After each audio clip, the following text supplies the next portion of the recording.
Good evening, everyone. I hope you've all had a wonderful, wonderful, wonderful day. Tonight, I'm going to be speaking with the amazing and really inspirational Sia De La Cruz.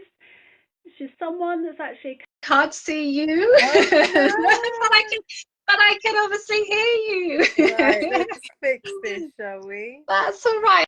I had this last time when I interviewed Alicia. For some random reason, she could see me, but I couldn't see her. And I have looked at all my technical issues this end, but I'm gonna try and get out and get back in. Give me a second. yeah, no worries, lovely. Hi, Jill. Nice to see you as well. I hope you're keeping well. Long time no speak. Right, see you, and we'll see. Yeah. See if we can see each other. Hi, Jen. Nice to see you, lovely. Can you see me? I can see you. I can't see you. Not to worry, my lovely. What we'll do is, it sounds really rude of me to say this, but I can hear you, and I know when the videos record actually in the group, they can see us both. Okay, So perfect. if you're happy, then I'll just carry on as normal. If you're okay with yeah, that, I'm happy. fab. I'm happy. Thank you, my lovely. How are you doing I'm anyway? doing well. Yeah, the weather's Good. nice. I No know. reason not to smile, right? Tell me about it. It's actually nice to get like the summer dresses and the flip flops and everything like that out again, isn't it? Exactly. Gives you Yeah, a nice boost of energy. definitely. Absolutely. Well, Sia, thank you so much for joining me tonight. I appreciate it's kind of after hours, shall we say. So I really, really appreciate your time. Like, Very thank you so welcome. much.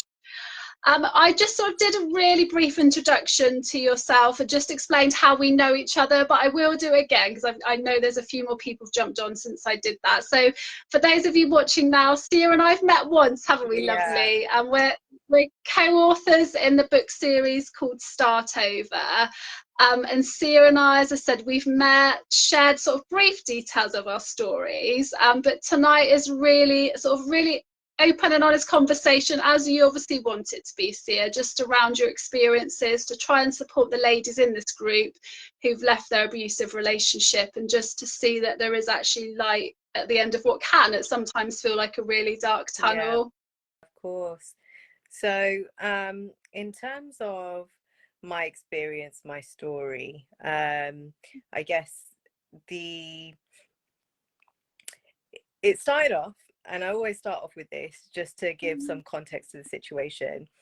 Lost my dad to suicide, and I think you have to always try and think about what your triggers might be and what makes you perhaps give into some of those strong boundaries that you're used to having, or perhaps let up in these relationships, and mine manifested in trying to fix the world and fix things that I possibly couldn't in that situation.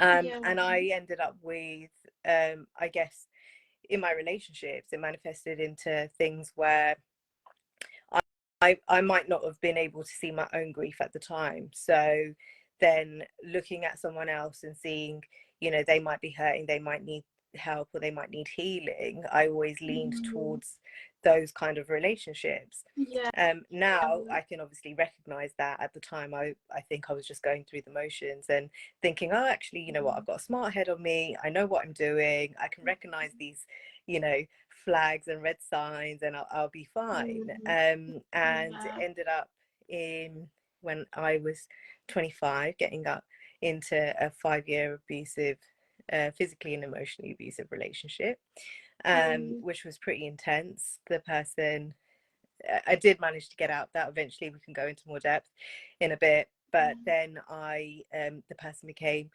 my stalker for the next 6 to 12 months, which came with its own different kind of set of circumstances. And then it all came to a head when I was kind of taken from work one day and I went missing for 24 hours. So yeah, it's been a journey, but it's taught me a lot of things. Yeah, Yeah, that's one way of putting it. And I Yeah. think, I know we've only met once, but I can just really attest to the beautiful person you are inside and out, and just to have gone through what you have, still be smiling, still happy to share positivity and the powerful messages you do. It just really is true testament to you. And, I say that in the most respectful way, Sia. But I mean, going through that, that obviously childhood trauma, which is horrific. I can't imagine what that must have felt like. I mean, what age was that? Was that when you were 17? Am I Yeah. right in saying that, with your Yeah, I dad? was Yeah, 17, yeah, 16, 16 going on 17, around 17, yeah, just yeah, approaching.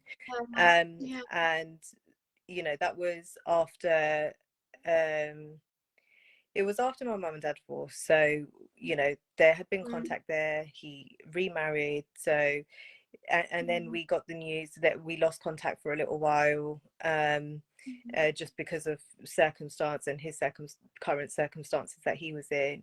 And yeah, then, we got the news. And then I think growing up, you always think, well, the person's still there, the person's still alive, there's still opportunity mm, to, you almost kind of dismiss the relationship until it's actually physically dismissed, because yeah, there's nothing more than there's a full stop there.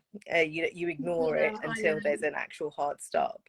And Yeah, then you start contemplating and thinking, could things have been done different, or we mm, were unaware. mm, He was very much like my personality, very happy go lucky person. So mm, that in itself was a bit of a shock, but yeah, it kind of opened my eyes to people just suffering in silence. And then obviously I went through my yeah, own battles with that and experienced it personally, yeah, that whole mm, experiencing in silence element of it. mm, And mm, yeah, I think that's why it's kind of maybe more adamant to start these important conversations, just have these important mm, conversations, because as long as it resonates with one person, or yeah, the power of conversation is really it can make all the difference. I know it did for me absolutely. anyway. No, I 100% agree with you. And I think that's why I love speaking to people like you, on forums like this, because I think, as you said, you never know who's watching and Yeah. needs to hear that message, or they can resonate with a part of it that just gives them that hope and that faith to know that, we all know, sadly, that life is really challenging, isn't it? Yeah. At the best of times. But I think a lot of, as I said before, social media, a lot of what we portray is the perfect lifestyle, perfect relationships, perfect Yeah. everything else. Whereas the reality is so different. And I think it's where, we start to have those honest conversations about, look, I've been through this, or this happened to me, or I've experienced this, but actually, yes, it was tough, but here I am doing, something a bit more kind of positive, or I've gone on to do this fulfilling thing and kind Yeah. of get past that. And I think that's important, isn't it? I think for people to see that actually there is a journey, which is often difficult, isn't it? But actually it's a journey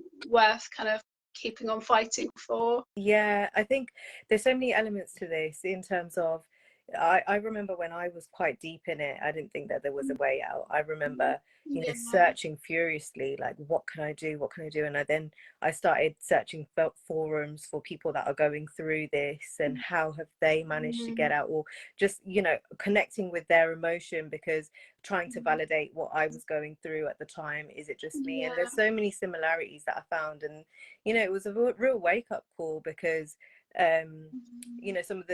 some of the behaviors that I was experiencing in my relationship, sometimes, when you're in it for so long and it feels so intense, you start questioning yeah, yourself, whether yeah, you're imagining it, or you're yeah, you know you lose yourself, really and truly. yeah, um literally for you. Yeah. so it often brings you back when you hear other people speak and talk about their experiences, and then you think to yourself, actually, I'm not the only one that's going through this. There are other personality types that are exactly like this, doing things, Mm, doing similar things to people in my position.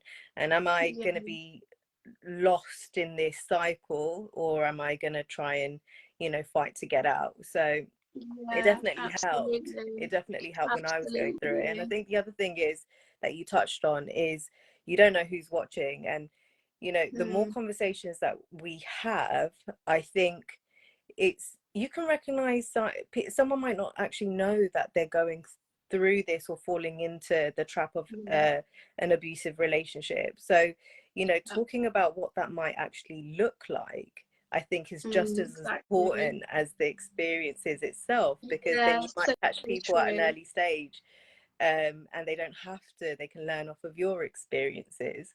Yeah, absolutely. And you know, when you, I guess, in that relationship yourself, Sia, did you recognize that it was an emotionally abusive relationship? I mean, am I right in saying it was emotionally and physically abusive, Yeah, the it was, relationship? it was.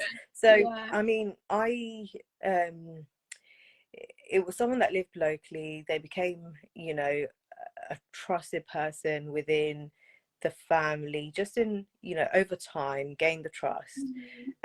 So Mm, you never really, you know, think that a person will be capable of doing what they are until they do.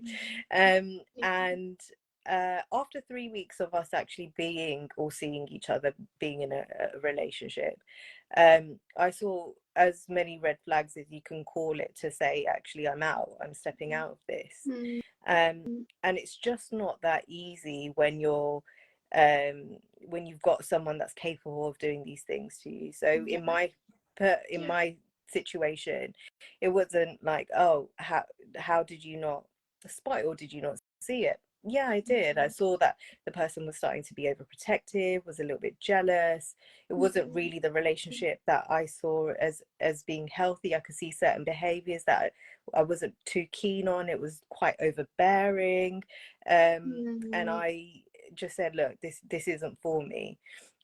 yeah. And unfortunately, that was not a good enough response. And often Yeah. these people continue. And you know, after 3 weeks, that was my first experience of the physical abuse. They turned up at my Wow. house when no one was there. Mm, And you know, that's when that's after I had said no, and you know, put mm, me up against the wall, you know, by my throat, kicked me, and all the rest of it. And it was a wow. very surreal kind of situation to be in. If you Mm, haven't ever been through that before, you almost don't yeah. even have time to process it before knowing what to do about it. Yeah. Absolutely. Absolutely. Did you speak to anyone about that incident sort of afterwards? I didn't. I Mm, covered my face up with makeup and went out to mm, whatever event I needed to go to, which yeah. is kind of the biggest mistake that I could have made at the time. Looking back, I think you know, the person in question straight after that, you know, bawling their eyes out, this wasn't my fault, why Mm, did you make me do this? Those yeah. similar kind of things. Yeah. And even though I kind of I knew that the emotional card was being played, Mm, perhaps, and this is, you know, a really good lesson that I learned through the journey, there was still some healing that I had to do, where, and boundaries that I needed to set, where I don't take responsibility for fixing the other person's problems. yeah. I don't I have know to. exactly what you mean. Yeah, you know, Mm, the way that I saw love was, love is unconditional, it can fix anything, it can mm, heal anything. mm, And mm. it really just isn't the case. Sometimes you have to protect yourself at all costs. um Yeah, and absolutely. so And I think you really touched on a really good point there. I think, you know, from my own experience of that as well, just to touch on it really, really briefly, I had the same thought process as you when it first happened to me, that because they got really upset and like, oh, I'm so sorry, it won't happen again. I'm doing, I don't know what came over me. And I was like, oh, it's yeah, okay. Like, and I ended up, as it sounds like you did, comforting them yeah, rather than actually me, which in reality, if we were to see it out on the street, you wouldn't be comforting the person that hit someone, would you? It'd be kind of the yeah, absolutely the opposite way round. And I think, like you said, I think it's more a case of that inner healing, and a lot of it is said in hindsight, but hopefully for anyone's watching now or anyone watches on replay, it gives them that, as you said, that's such important lessons here, that actually it all starts with us, doesn't it? I think, and our boundaries, what we tolerate. And I think what we tolerate once, sadly, can become a pattern of behaviour, can't it? yeah. And I think that's the harsh truth of it.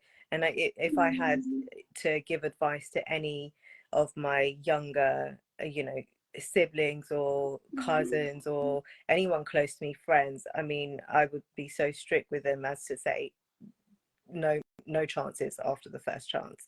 You know, if Yeah. it could happen once, it can happen again. You just need to make sure that you're protected and safe, Yeah. and that's the way it should be. And I think Absolutely.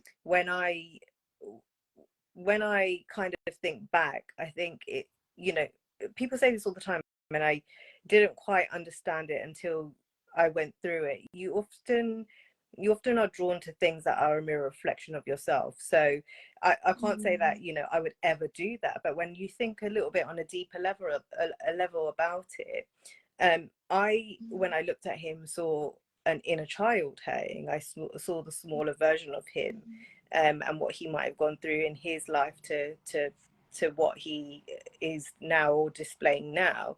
And perhaps it's because my own inner child needed healing. So Yeah. that there could be a reflection there. You really have to look, dig deep, if you are, you know, allowing these behaviors, or you have stuck in this for too long, and just say to yourself, you know, okay, why am I here? What part of me is it feeding? Is there something that I need to heal in? But you can't often do that until you're out of it, if you are in it. Yeah. So true, isn't it? I mean, was there any point or points in that relationship that almost like your gut was going, oh, see, this is so wrong? But obviously it's complicated, isn't it? Don't get me wrong. But Yeah, was your kind of gut telling you, but actually you yourself, that sort of empath, you wanted to kind of fix it? Is I that think sort there of was fair to always, say? I think that from the, you know, from the moment that I saw the flags to the moment I um left, even now looking back, I always knew that this wasn't right. My gut always told me it wasn't right. Yeah. And yet I allowed it. So, you know, that's Yeah. I say allowed it, but it's so intricate and complicated, as you know, Yeah. Yeah. so many Absolutely. layers to it, and it's by no means easy to get out of a relationship. People looking at it, you can't treat it like a normal relationship where people can say, well, No, why don't you just walk away? Why no, can't you just do definitely this? not. There's you know, so that has to be understood about Yeah. domestic violence and these kind of relationships. It has to be Mhm. treated so delicately, and there is a path to, you know, the light at the end of the tunnel. There most definitely is. There is a path to bringing yourself back into a space of empowerment and feeling, you Yeah. know, much stronger from your experiences. um there most definitely is. We're testament to that, just sitting Oh, here talking about it. absolutely. So Yeah, I think, definitely. you know, if for anyone that feels like they're at a loss, it you know, you just have to first open up the conversation, get the right support, and then Mm. you can start the journey to safely get out of the situation. Absolutely. Yeah, literally that, isn't it? And I think sometimes it's a lonely place to be, isn't it? Because, we often, spoke about before, but the shame, the judgment, and we don't want to tell people what people think and, that kind of thing. But I mean, Yeah, for you, I mean, how long were you in that relationship, Six? I know you said that the physical abuse started quite early on. So yeah. how So long were you in I that mean, relationship as from a whole? 3 weeks till 5 years. Okay. Yeah, it Yeah. lasted. Yeah. And it was intense. So, you know, I had my phone taken off Yeah. me, keys. It was pretty relentless, Yeah. if I'm honest. So there was, Yeah. I guess the emotional side of it was always uh, the guilt factor of leaving. Um, Mhm. the guilt factor of, could something happen to my family perhaps, because that was also said, um you know, Wow. or harm to me if I do leave, because that was also Yeah. an outcome that was expressed often. And you know Yeah. what, it's not a it's not a difficult conclusion to come to. Hey, I've been hit by this person. If I leave and they've said they're going to do something, then they will do this, because Yeah, you've absolutely. experienced it. Absolutely. So Yeah, the threat is it's a real. genuine fear, isn't it? Yeah. Yeah, I completely get that. I mean, was there a point then? I know you obviously did get to that point where you left. I mean, was there kind of something that kind of made you go, no, enough's enough? Or what was that kind of like, I guess, exit plan, um for want of better putting it? What did that look there like for were you? lots. So I think, at the time it was really difficult trying to go through the police, to be able Mm. to get support and help in this. It was pre-COVID. uh was it pre-COVID? It was pre-COVID.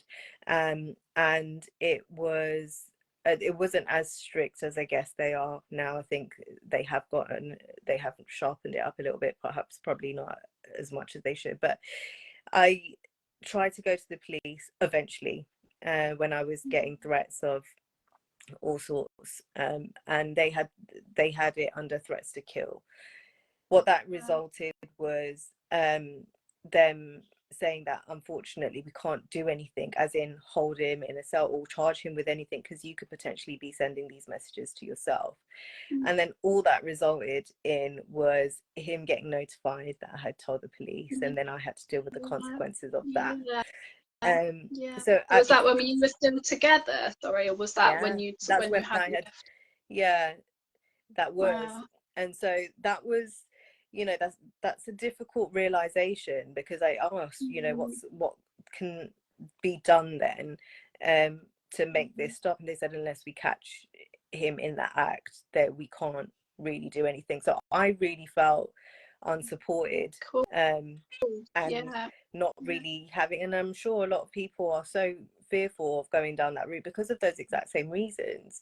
You know, you always think, okay, well, unless they're actually going to, you know, be held and be kept away from me, I'm going to have to deal with the backlash for this. I think the turning points, there were several. 5 years on, I'm now 30, and you know, I'm getting these outpour of messages from my family on my 30th birthday, and I'm just thinking to myself, you know, there's so many people that love and care for me and want me to do well in life. I've got such a supportive network, and I really need to lean on them to try and, you know, get myself through this. I had to be smart about it. I had to tell people in confidence. I had to put safety measures in place for myself. I had to really think hard about, you know, what the best port of call would be for this whilst I was still in the relationship. And were you living with him then, or was it separate? You can pretty much say that, because we lived very close and I was around his a lot. So there was a point and you know, this is another thing. As women, we are super strong, regardless of what you are going through, regardless of how weak you might feel at the time. We are actually warriors, and we can, we can withstand a lot. And you know, I think pride was one of the factors that really got me through. I remember a time when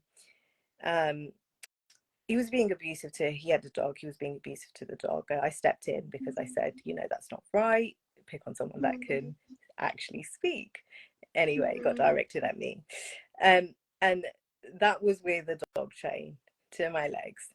Now, the comment after that is what spurred my pride to be like, actually, no, I am getting myself out of this, because it was clean up the whatever it was, blood splattered somewhere, clean up the blood you bought, right? And I just thought to myself, wow, you know what, you might be stronger with your fist, but I'm stronger in my mind. And I don't care how long it takes me, I am getting out of this. So it was a knock-on effect. You have to remind yourself. It doesn't have to be a situation like that. You don't have to wait for a situation like that, but you actually have to talk to yourself.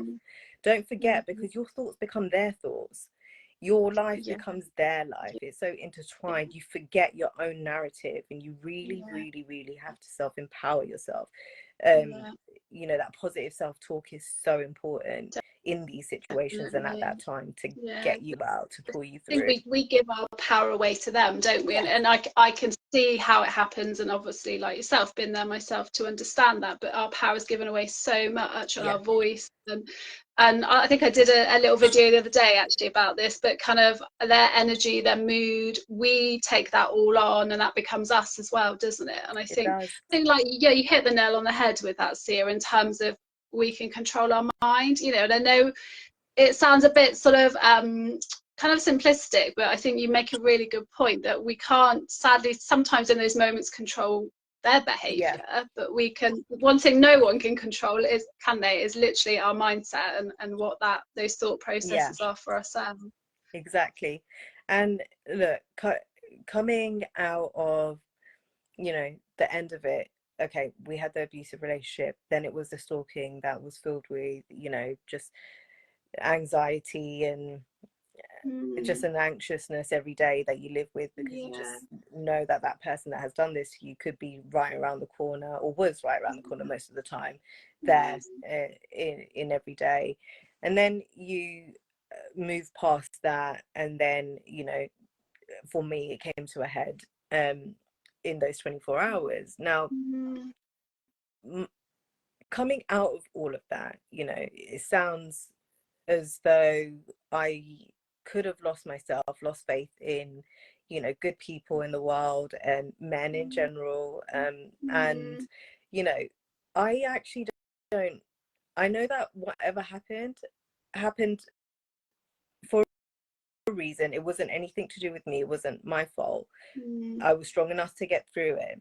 But there's so many things that I've learned about myself that have made me so much stronger. Like, I wouldn't be the person today without mm, it. I in my workplace or just friendship groups, I'm an empath. I'm super sensitive to emotions because you always have to preempt theirs. mm, I in business, I can preempt the needs of my clients because I've been yeah. trained to do that on a supersonic level. Mm, mm, I, you know, my heart is still open. I am still that empathetic person. So, you know, it takes you to that next level, and there's nothing lost in you because of the experience. You only gain. So, you know, the yeah. aim is to just get out the other end and then start rebuilding and, you know, empowering yourself and getting back to Mm. you. No, I love that. And it's such a positive way to look at it as well. Because I think, again, when we come out of those relationships, it's hard to see what that next step's like, what the future's going to be like, you know, and kind of even know ourselves, isn't it? And I Yeah, think the way I've interpreted what you've just said is it's like almost starting with a blank canvas, isn't it, yeah, really? To yeah, know actually, yeah, as you said, to rebuild, like, who am I? You know, I think we always retain that inner personality, yeah, like you mentioned, you know, that you know, kind, caring, and empathetic, and the fact that you've maintained that is fantastic, because it's probably easy for people to actually turn the other way and become bitter, you know, jealous, angry, you know, whatever else comes of those types of emotions. But I think the fact you've twisted those potential feelings on their head yeah, and gone like, no, actually, I'm not bitter towards all men, you know, yeah, I'm going to be still be kind, empathetic. And I think as you said, it gives you a deeper level of empathy, you know. And I don't know if you would resonate with that, but because you've yeah, been through clearly so much, lovely, it gives you that deeper understanding and kind of connection yeah, to people who've been through yeah. challenges. And it doesn't have to be the same challenge. You can just recognize it in people, Mm, and it yeah. allows you to have this, you know, I call it a gift to be able to connect with people. Mm, You know, mm, and there can't be anything bad that does, because someone else going through that just might need that helping hand. I yeah. remember there was so many different points where someone just, you know, offered me a smile on a train, or you Mm, know, said someone, passerby might have given me a compliment or said something nice, or even have a good day meant so much during those periods of time. yeah. And I Yeah, think you definitely. we and going back to that suffering in silence, we just don't know what other people are going through. But because we've come out of it, we know that, you know, we potentially were going through that. You really do appreciate those acts of kindness, and Yeah. it makes you more mindful that actually I'm just gonna continue to show it, because actually it might Mm, have an impact on someone. You might not ever see them again, but it might have that impact on someone yeah, that could I turn love that that. corner for them. Yeah, so true, isn't it? I think it's almost like paying it forward, isn't it? Yeah, In a way, kind of like kindness breeds kindness, doesn't it? And I think taking it a step back, though, lovely. I can imagine, you know, after that horrific stalking event, you know, I don't sort of, you know, want to kind of say where you're at after that, but I can just imagine, you know, how horrendous it was. yeah. Is there anything or anyone, or any practices that kind of really helped you, or Yeah. even a mixture of things that helped you to kind of, as you said earlier, to kind of rebuild yourself after such a horrific experience? Yeah, I think I went through a couple of phases. So during the relationship, I kept everything to myself because I was in more of a protective mode. I don't want anyone else to get hurt. If I get hurt, then I'll deal with that, but I don't want anyone else to. So I kept everything quite shut off in that respect, dealt with it myself until the point where I started to lean on people, and found the strength to actually call on that support network to be able to keep saying no, keep saying no, keep saying no. Unfortunately, it became into a stalking situation. Then I was thinking about, it's a bit of a conundrum because you feel like I've finally got my brain power back. I can think for myself, but then you almost can't because you're caged in always thinking, is that person going to be about? So you go through that phase, and then there was actually a lot of things that helped me. I was still in the relationship, and I did a lot of self-empowerment tools, detachment techniques, to just bring my power back to myself, to just remind myself who I am. Because you feel weak in your mind and your body at that time, and you really need to be able to think smart, think straight. And I put safety measures in place. I told people at my work and what the situation was, and that actually helped me on the day that I got taken for those 24 hours, those measures, those safety measures, because the individual had my WhatsApp and was pretending to be me, and the people that I had told about the situation knew that I had safe words, I had buzzwords, I wasn't responding to those safe words, and so they knew that something was wrong, and then help was called for me. So it's really important to have those things in place with people that you trust. Yeah. And one, rebuild yourself even whilst you're in the situation. Just keep working on yourself and working on gaining that self-worth back, because that's what gets lost in the process. So Definitely. That's a really big factor. And then at the same time, put as many safety measures as possible. I had emergency tools on my phone where I could just shake it and it rings the police. I had my location shared at all times. I had a circle of close people, knowing safe words. I had these things that I was doing on the side. I even started documenting and emailing to myself to a email address that wasn't connected to me. Anytime the physical abuse happened, I'd take pictures and I'd email the exact incident to myself, because I didn't know what for at the time, but I just knew that I had to, because I wouldn't have been able to think of the detail.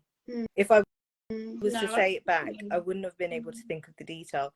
So I was just logging things for myself because I knew it would come in handy at some point, and it did. Wise to do, isn't it? And again, I think it's all often said in hindsight for a lot of us, but I think that advice in itself is just worth its weight in gold, isn't it? Because I think some of us in those situations, because it happens in a flash and there's so much emotional attachment to that, the last thing some of us think about is, well, let me just but I think that advice you've just given is invaluable, isn't it, in terms of that evidence, and otherwise sometimes it becomes like a he said she said scenario, doesn't it, like after the relationship. And unfortunately or fortunately, you have to just be the person that protects yourself in life.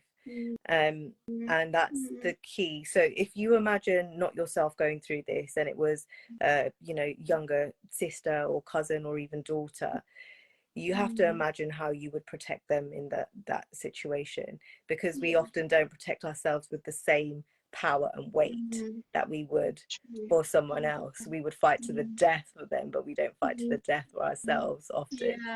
um So true, isn't it? yeah. Yeah. I wonder why that is. It's very, I always find that quite, again, I resonate with that, but I always find it really odd how so many of us can't treat ourselves with the same, you know, the same empathy, the same care, the same love, the same kind of, Yeah, you know, kind of narrative that we give to people that we do like genuinely love. exactly. I don't know whether that's like a childhood thing that maybe is kind of taught out of us, if that's the right word. I Yeah, don't know. perhaps, but I think it's, something that we all have to learn to get back, because, Mm, you spoke about rebuilding with a blank slate. I went through this process when I was healing, yeah. where I was like, actually, you know what? I'm down to zero at the moment.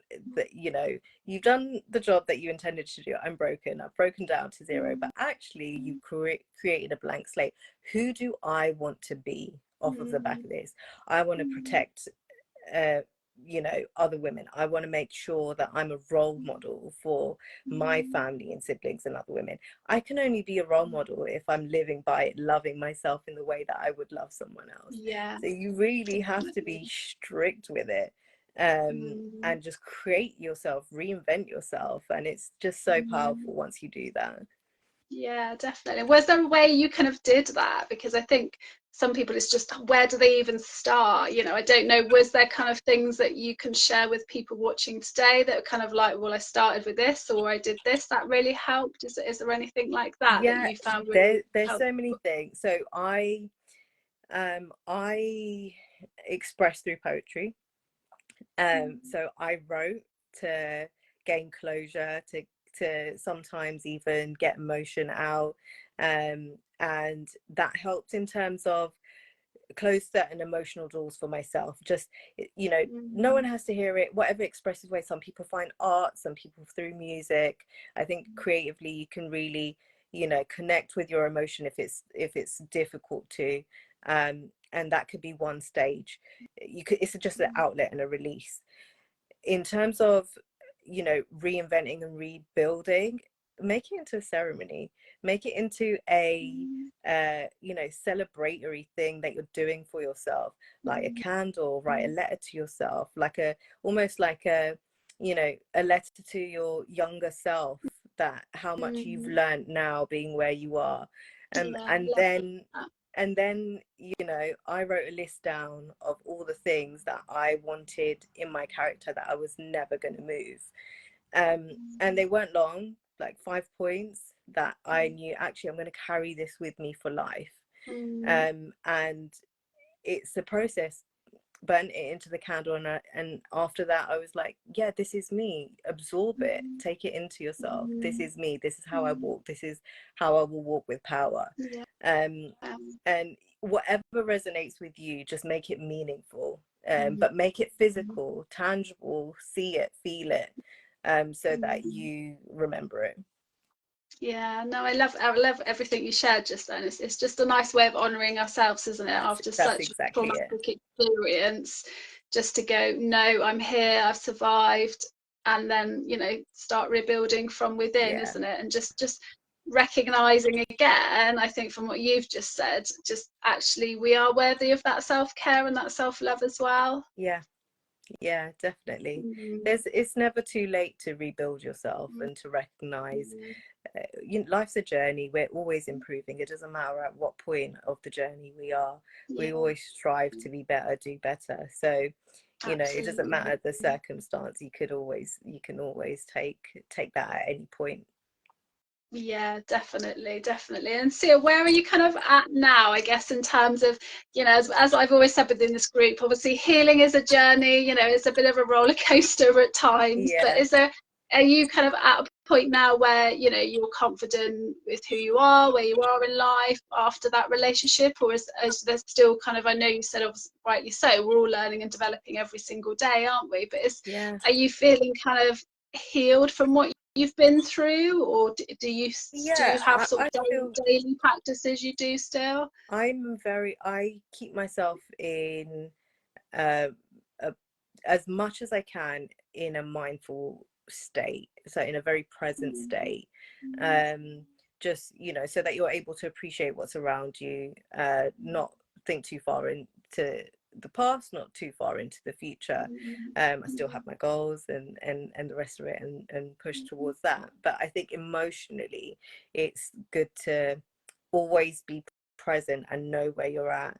And I think where I would say where I'm at today, I am as healed as I can be to live a life and talk about it freely without feeling any emotion behind it. There's triggers, you know, I will still get triggered, but I'm more aware of them. I'm more aware of myself. I've taken the time to understand myself. And you know, after when you get into the healing journey, you have to create strong boundaries, you have to protect your energy, you have to, you know, really be considerate. Actually, you know what, this is triggering those old feelings that I got, or something's mimicking something inside me that's creating anxiety.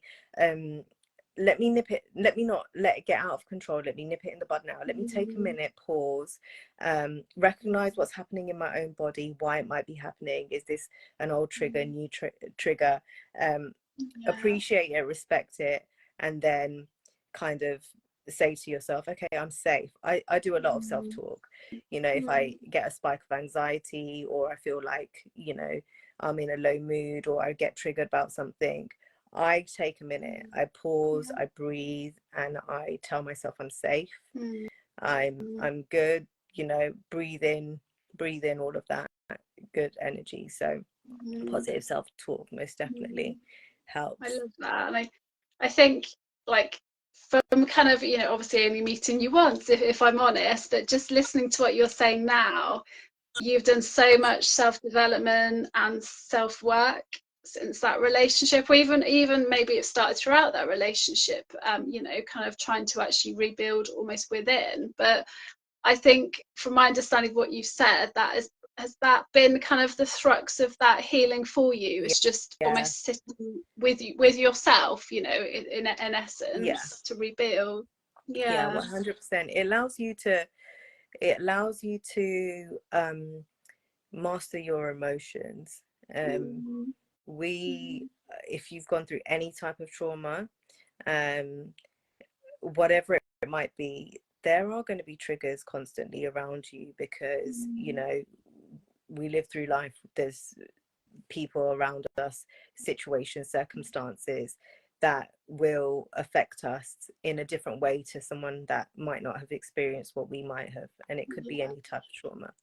And you have to, just as someone, you know, getting over alcoholism wouldn't go to a pub to eat a steak, perhaps, you have to choose your restaurant wisely, choose your circumstance, your situation, you know, always be mindful of, I've created this environment to stay safe. Once you have challenges, or mental health challenges, or you experience anxiety, low mood, or, you know, all of the things that we do in a domestically violent situation, once you're out the other end, you do anything and everything possible to protect your mental health. And that starts with just understanding yourself and doing everything possible to get that power back within yourself. Yeah, such wise advice. Thank you so much for sharing that. I'm like, yeah, just amazing. Thank you, Sia. Appreciate that. And I guess you know, you're in a better place now, which is absolutely amazing to hear. And what does kind of the future look for you, or look like for you, should I say? I know you mentioned before you've got goals that you're always working towards. You know, what are you sort of looking to do, either through this sort of subject matter, or through anything else? So for a while now, I've been working on my own book project. It's called Through the Rain, but it's more of a community project where it talks about different hard to talk about subjects through poems or poetry, different types of trauma, and you know, hearing from people that have come out the other end and actually can get where they can get support, and the right support. And you know, hopefully that's a ripple effect into much bigger things, where it could just be lots of acts of kindness, because I know that really you know, helps me, and you know, to give back. And obviously we're doing the Start Over movement, which Mm. I thought, you know, I need to lead by example and open up the conversation about my own experience and help you know, people that might be going through something similar. And I'll always wave the flag for that, and you know, anyone that's looking for support or advice. And yeah, just Amazing. Did you ever think you'd be doing this when, you know, when you look back, you know, to those mid-20s, those I sort of late 20 didn't. years? No, I No, really didn't. imagine. No. No, it's kind of like a dream, isn't it? It's just, yeah, I Yeah, just crazy, yeah, isn't it? it Really, when you is. think of And it's those but it's moments when you've actually really been through fulfilling. so much as well, bless you, and it's kind of just to come out thriving and going on to do such amazing work supporting others is just, yeah, all credit to you. I think, you know, uh, if we just take the situation and sit with it, you can take the situation, you can sit with it, and that's where it can stop. But I find, actually, you know, if it happened, then I'm going to make sure it happened for a reason, and I'll make sure that, you know, I help people through it that might not know what it looks like on the other end. Yeah, thank you, Sia. I appreciate you sharing your story. And I know, just knowing the journey you've been on, and obviously, you know, the difficult journey you've been on, I know it will help so many people out there listening, because they may be at a certain point of the journey that you were on and just feel stuck and feel like there's no light there. But the fact that you're sharing what you have so openly and honestly, so thank you for that. It's just No, a blessing in itself. no worries at all. Always a Thank you. pleasure. Lovely, appreciate that. And sorry, I'm just going to read a comment. We've got Jen said, incredibly brave, Sia, and your story. Glad you're sharing your story in the Start Over series, and these Facebook lives will help so many. Yeah, and she's Oh, thanks, absolutely Jen. right. It really, really will. And you share so Do articulately I? and just, yeah, absolutely. You genuinely do. And the story you tell is, you know, sadly, but will resonate, I know, with a lot of people out there. And as I said, I know it will inspire them and hopefully motivate them as well, just to know that life can and it does get better, It doesn't it? will. Yeah, most definitely. Absolutely. And so, yeah, if people want to connect with you, I'm more than happy to share the details in the group. Is there a particular way that you would like people to reach out to you if they want to? Yeah, you can. Best way is probably Instagram, Sia at Yeah, Sia_DLC.